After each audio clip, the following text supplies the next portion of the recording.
Yo, what's going on, guys? Riot here with that lovely time of the week where we go on over to the Goji Center, which is one of the most educational places on the internet to learn all about fantastic epic monsters and dinosaurs. Make sure to check them out, subscribe, leave a like. Okay, time to learn about the amazing Warbat, one of the craziest creatures from Godzilla King of the Monsters, which we better see again in the future.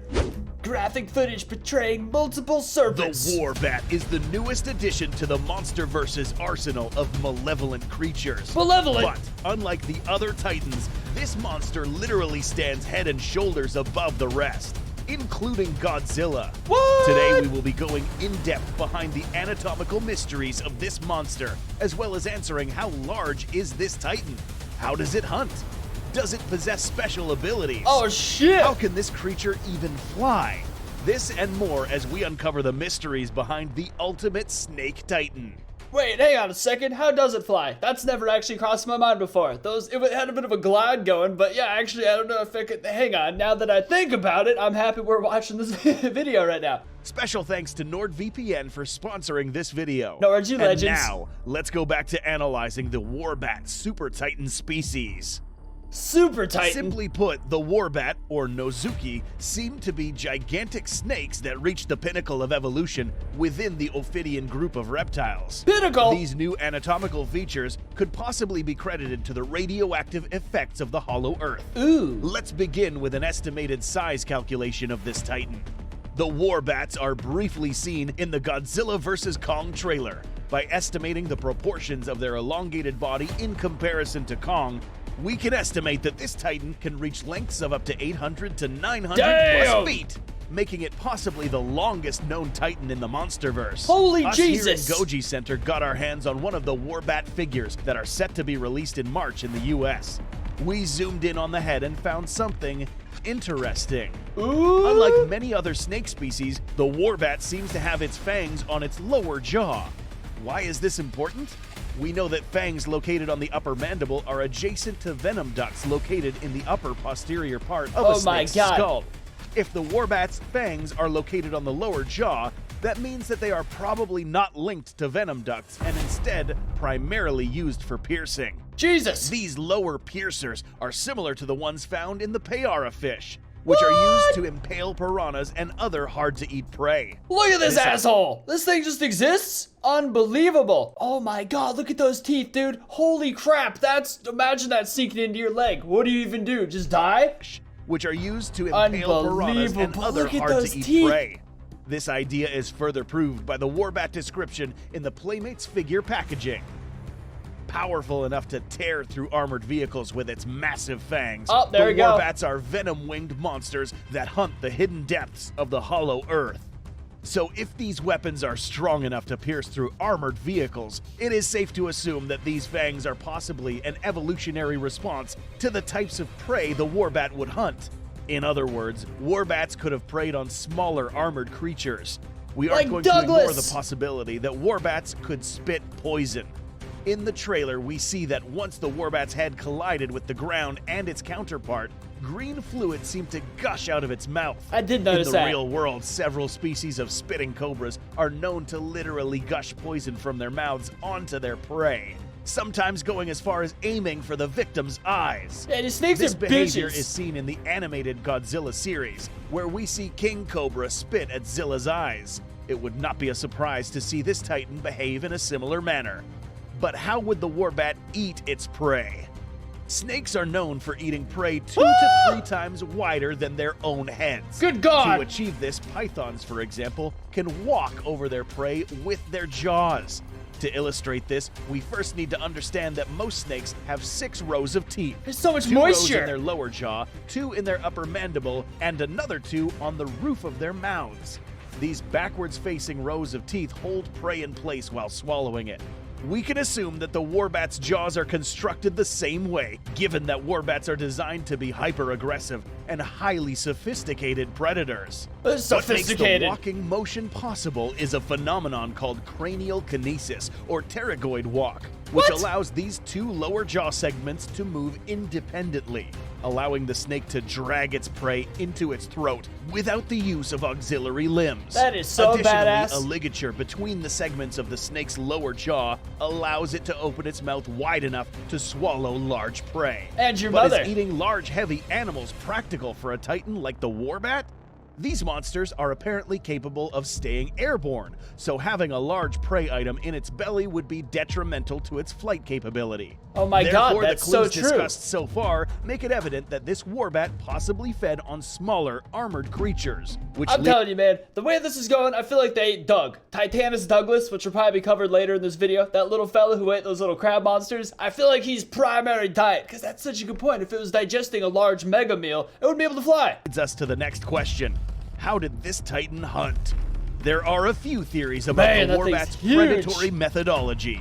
It is argued that the snake's behavior is influenced by mostly instinctual factors. It's way if too big. true, we can migrate this knowledge into the monsterverse and assume that the Warbat wasn't necessarily as intelligent as other titans, such as Oh. Kong, Behemoth, and Godzilla. But by taking into account its physical properties and similarity to modern-day snakes, we can guess that the Warbat was both a pursuit and ambush predator, possibly going as far as chasing while spitting venom at prey. What? Pursuit predators rely on fast means of locomotion to chase and kill prey. By closely analyzing the Warbat's anatomical structure, it's easy to question this creature's flight capability. In the GVK trailer, we see this particular Warbat flapping its wings to stay airborne. Huh. This motion, however, should not be possible given that the Warbat seemed to lack the appropriate chest muscles required to support a constant flapping motion. No, don't ruin it Birds for and me. bats, for instance, have wide upper torsos that allow them to exert the continuous flapping necessary to remain airborne. This I guess that critical makes sense. anatomical adaptation is absent in the Warbat species. That's actually so true. It's that entire. It's literally. Yeah. Okay. Hang on. I swear, if this makes me, it's better not poke holes in one of my favorite creatures. So how can these things stay afloat? By going back to the real world, we can find examples of snakes that are not scared of heights. This snake you see here is the Oh, famous yeah, dude, paradise freaking flying gliding snake, snakes exist. An animal who leverages its complex skeletal build to remain upright while airborne. These This psychos. maneuver is called undulation, the act of bending a corporeal entity in a waveform propagated from head to tail. A recent study held by Jake Socha and Isaac Yeaton discovered that undulation allows the flying snake not only to remain upright during gliding, Holy but crap. also to cover a larger horizontal distance. This is also aided by the snake's ability to flatten its ribcage horizontally. Undulation and rib flattening is not exclusive for gliding snakes. This can also be found in sea snakes, which flatten their bodies vertically to act as one big paddle to glide through the ocean. In the GVK trailer, we again see this Warbat. Hey, I'm so sorry. I have like a slight phobia. I don't even know if you could have a phobia of sea snakes, like specifically. It's just sea snakes that terrify me. But look at these turds, dude. You telling me they move in paddle giant to armies glide like this? through the Imagine ocean. coming across that. In the GVK trailer, I would just hold we my again breath see until I this die. Warbat seem to move in a similar fashion, almost undulating its way through the air to maintain lift. Interestingly, these paradise flying snakes prey on an animal whose anatomical build might ring a bell. Meet the Draco lizard, a small reptile with What? retractable wings that help them glide through the air. Being equipped with this unique body form means that the Warbats are likely to stay afloat for much longer periods of time. This is Draco crazy. lizards aren't necessarily capable of flapping these wings since they are merely rib extensions, but Warbats can, which could classify these wings as specialized limbs. By definition, a limb is any appendage that is joined to the main corporal entity, such as a wing, arm, flipper, or leg. These many limbs are actually controlled by the Warbat Titan, which leads us to believe I just gotta pause and say this is such a beautiful video right here. Like everything being completely scientifically explained. I feel like even more so than the actual like creators of these kaiju had intended. This channel is so amazing. that this creature can actually change direction at will while gliding. Woo! So now that we have an idea of how this animal can stay afloat, we can build a reconstruction of how this Titan can move and become airborne. First, the Warbat Titan must have either jumped from a tall structure or picked up enough speed for it to glide for a short distance. Once airborne, this Titan can stay stable thanks to its auxiliary sails present underneath its main pair of wings. Damn! The amount of time this creature can stay afloat depends on the altitude it launched from or its initial pickup speed. But could this creature be limited to air and land? We know that many snake species are able to swim, some going as far as living their entire lives underwater. The fins on the Warbat suggest that this animal could have higher directional capabilities in large bodies of water. Oh my god. This is, however, assuming that these wings are retractable like the Draco lizards or sailfish. If they weren't, the amount of drag created by these wings would prevent it from moving comfortably. In the end, it doesn't matter how much we try to make sense out of these creatures. There is one unstoppable force in cinema that defeats all logic regarding science, physics, and realism. And that is known as the rule of cool. Oh, hell yeah. Which, put simply, states that the audience will be willing to hold back on disbelief and criticism as long as what is seen on screen is... I didn't know there was actually a name for it. I feel like kind of an easily manipulated jackass. It works because it's cool, but that's exactly what they're talking about, damn it. No.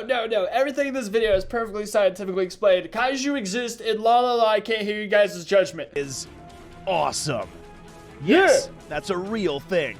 The rule of cool does not only apply to the Warbat, but also this scene, where Kong and Godzilla fight on a ship. Oh. Or here, where Godzilla gets dropped without a single one of his dorsal plates breaking.